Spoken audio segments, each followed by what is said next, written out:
Hey everybody, David Nakkila here. Welcome to my YouTube channel, and here's a video about the first 5 steps to buying your first house. So, what are the steps to purchasing your first property? First of all, you've got step 1 to save up for a down payment of at least 5% of the purchase price. Ideally, you want to have between 10 and 20% for your first home. It is ideal to try and push it to the 20% mark. I know it's very difficult in today's market in certain areas.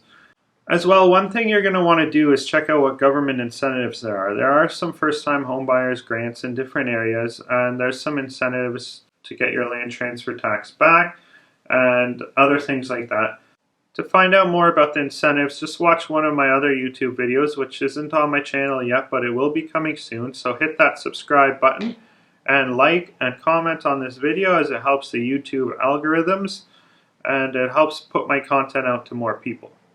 Step number 2, get pre-approved. You've got your down payment. You're going to need your pay stubs from your job and an employment letter.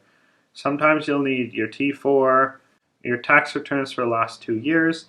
There's all sorts of things you're going to need to gather together and bring to your mortgage broker. Step 3, write out a list of your wants and your needs for your first home.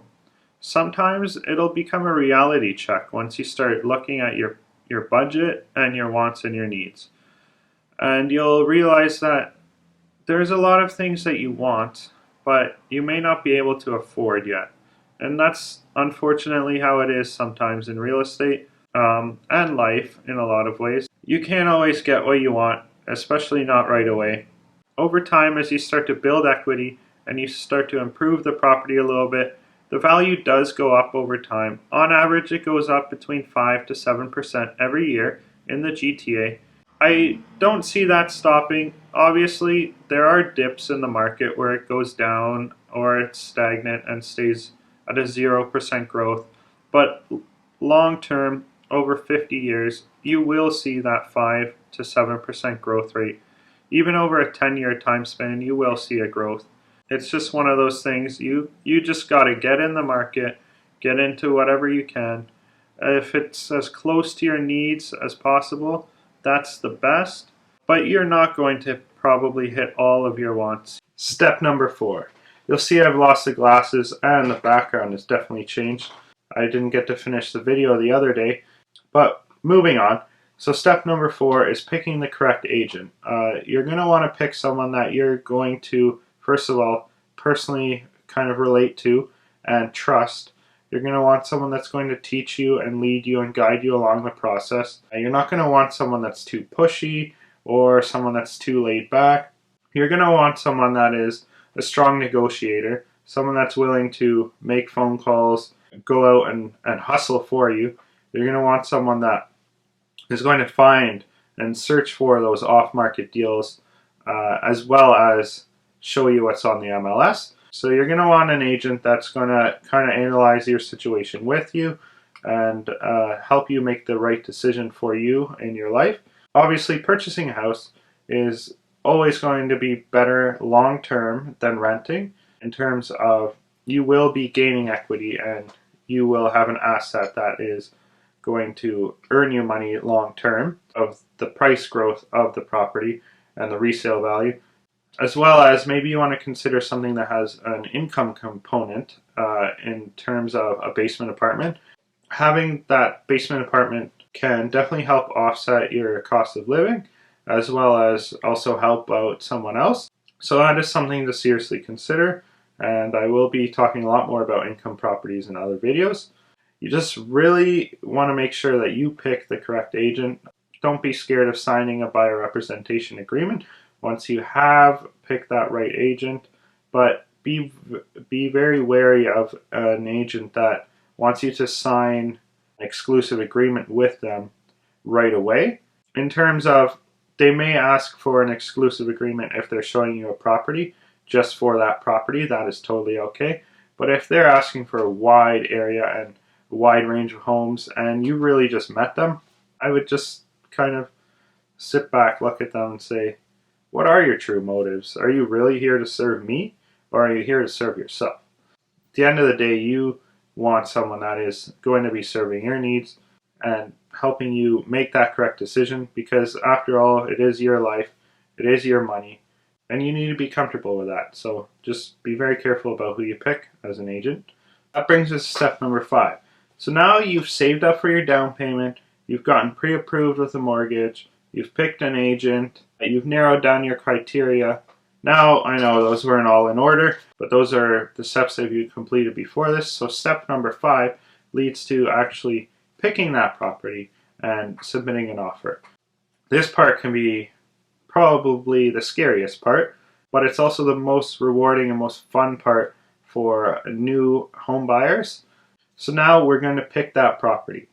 You've narrowed down your wants, you've gotten your down payment ready, you've gotten your financing ready, you've narrowed down what agent you're going to use, and you start looking at property.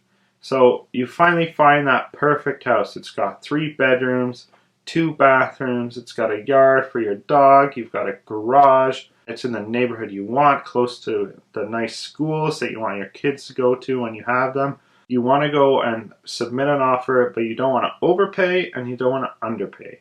Sorry, excuse that. You do want to underpay. You want to get a deal. You're going to ask your agent now to give you a list of comparable properties that have sold recently. Usually it's best to look in the last 2 to 3 months, but if there's nothing that has recently sold, you're probably going to have to go back a year. If you do go back a year, I usually like to add about 5 to 7% onto what it sold for back then to determine roughly a value of it currently. So that's one way of doing it. There's other ways of doing it, of just looking in a broader spectrum of what has sold and trying to determine the correct value for that property. As well, you're going to have to consider, how much do you really want it? Are you willing to pay what the seller's asking, or would you like to submit an offer a little bit lower? And typically I always recommend submit a lower offer. Unless there is competition, then you're going to either want to accept asking with minimal conditions, or go in above asking, but that is never recommended right away. Unless there's like 15 offers, then you basically just submit your best offer you're comfortable with and see if it sticks. But typically a property in today's market sells between 100 to 95% of the asking price. If you're going to be offering on a, let's say, $1 million property, you could maybe start offering at about $950,000. Depending on how that property is priced compared to other properties that are available, that may be the correct price, or that could be incredibly insulting for the seller. So you want to take that into consideration. Consult your agent, see what they think, and they'll be able to give you a better opinion on a correct offering price. But ultimately, that offering price is determined by you. You're going to want to be comfortable with submitting an offer and be prepared that they could accept it or they could reject it. So you just want to come in with what feels comfortable.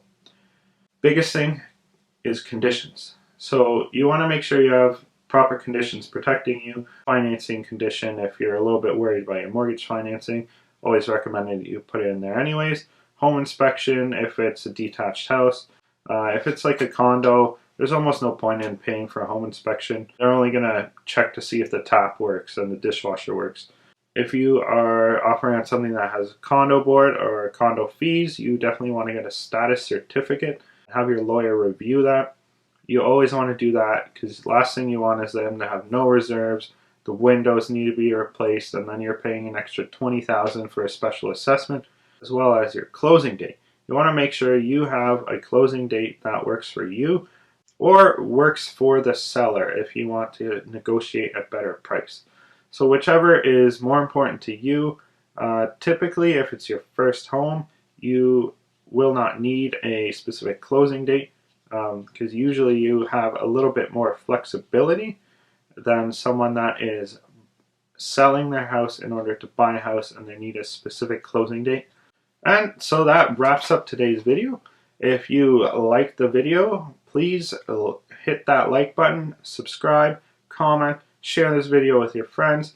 I'd really appreciate it. And if you're looking to buy any real estate, just let me know. Visit my website at davidnakkila.ca. My email is david@yourgreenhomes.ca. I look forward to connecting with you and meeting you, and hopefully getting you into your first home.